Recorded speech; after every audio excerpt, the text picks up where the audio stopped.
भारत माझा देश आहे, सारे भारतीय माझे बांधव आहेत. हे वाक्य फक्त शब्द नाहीत, हे आहे आपल्या अस्तित्वाचं सत्य, आपल्या हृदयाचा ठोका, आपल्या आत्म्याचं प्रतिबिंब. आपण लहानपणी शाळेत सकाळी उभं राहून प्रतिज्ञा म्हणायचो, भारत माझा देश आहे, सारे भारतीय माझे बांधव आहेत. पण कधी विचार केलात ही प्रतिज्ञा कुठून आली? भारताच्या स्वातंत्र्यानंतर देश एकत्र ठेवण्यासाठी, जात धर्म भाषा याच्या पलीकडे जाण्यासाठी ही प्रतिज्ञा घडवली गेली. आपल्या मुलांच्या मनात लहानपणापासूनच एकतेचे बीज पेरण्यासाठी. भारत हा जगातील सर्वात वैविध्यपूर्ण देश आहे. उत्तर ते दक्षिण, पूर्व ते पश्चिम, 22 अधिकृत भाषा, शेकडो बोलीभाषा, वेगवेगळ्या वेशभूषा, खाद्य संस्कृती. पण जेव्हा देश संकटात सापडतो तेव्हा हे सर्व भेद विसरून आपण एकत्र उभे राहतो.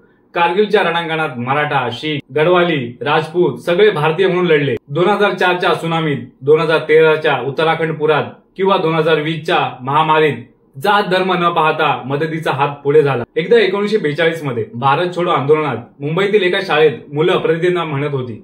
ब्रिटिश पोलीस आले, धाक दाखवला, पण मुलांनी प्रतिज्ञा थांबवली नाही. त्यांना मारहाण झाली, शिक्षा झाली, पण त्यांनी सांगितलं, आम्ही भारतीय आणि सारे भारतीय आमचे बांधव हे आम्ही विसरणार नाहीत.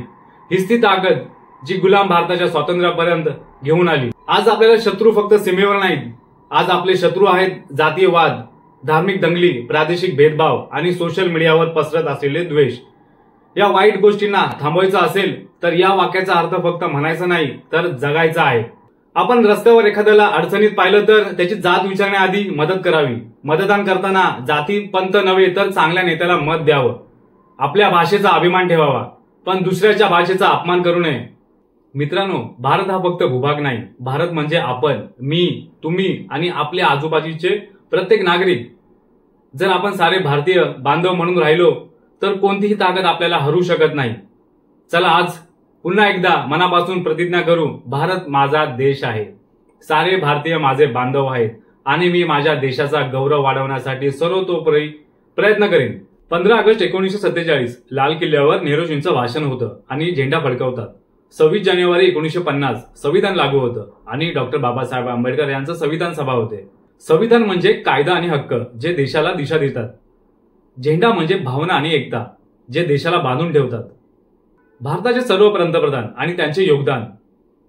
जवाहरलाल नेहरू 1947 ते 1964 स्वातंत्र्यानंतर भारताच्या आधुनिकतेची पायाभरणी.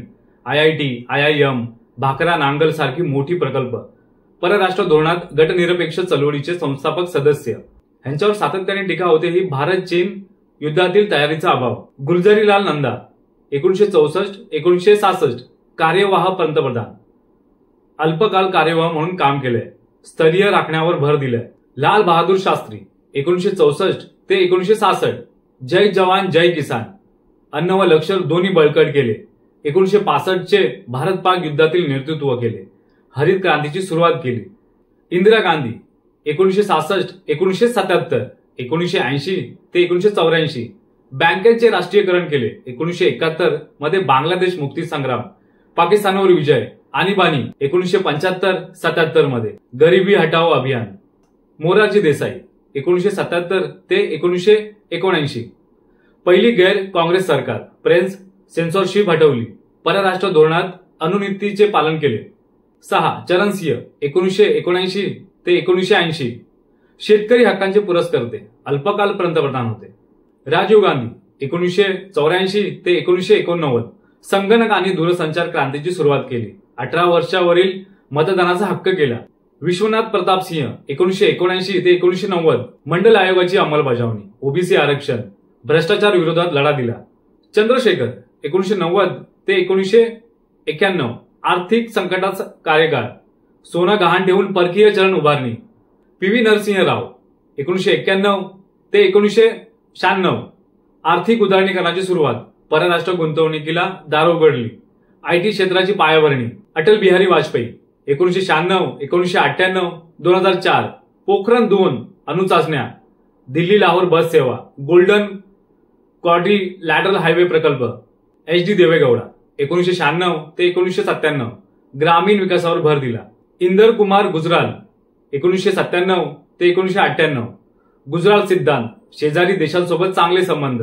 डॉक्टर मनमोहन सिंह 2004 ते 2014 आर्थिक स्थैर्य आणि विकास MGNREGA योजना, अणुकरार भारत अमेरिका, भ्रष्टाचार घोटाळ्यावर टीका.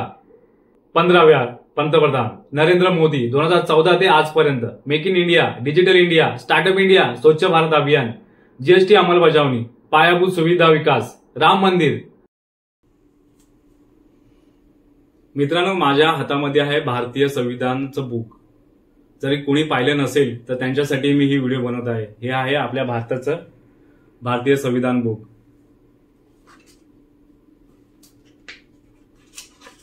हे पुस्तकाचं पहिलं पेज. भारतीय संविधान, the Indian constitution of India, 106व्या सुधारणेपर्यंत अद्ययावत. हे आहे आपल्या भारतीय संविधानाचं पुस्तक. हे बघा, जे कोणी पाहिलं नसेल त्यांच्यासाठी मी दाखवतो. हे आहे आपल्या भारतीय संविधानाचं पुस्तक. हे आहे आपल्या भारतीय संविधानाचं पुस्तक. भारतीय संविधान, द कॉन्स्टिट्यूशन ऑफ इंडिया, 106व्या सुधारणेपर्यंत अद्ययावत.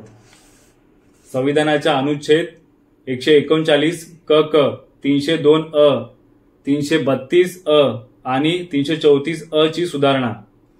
28 सप्टेंबर 2023 पर्यंत फेरबदल केल्याप्रमाणे. उद्देशिका, अनुच्छेद 1 ते 395 आणि 12 अनुसूचित सहित संपूर्ण संविधान. संविधान सभेतील चर्चा सहित. शिल्पकार doctor Bhimrao Ramji Ambedkar, MA, PhD, DSc, LLD, D.Litt, bar at law. नवीन आवृत्ती 2025. आणि सैल प्रकाशन, दादरला हे स्टॉल आहे. विमल बौद्ध साहित्य विक्रेते, हे देखील दादर पूर्वला आहे. मुंबई 28. भारताचे संविधान, द कॉन्स्टिट्यूशन ऑफ इंडिया, 2007च्या संविधान सुधारणेपर्यंत अद्ययावत.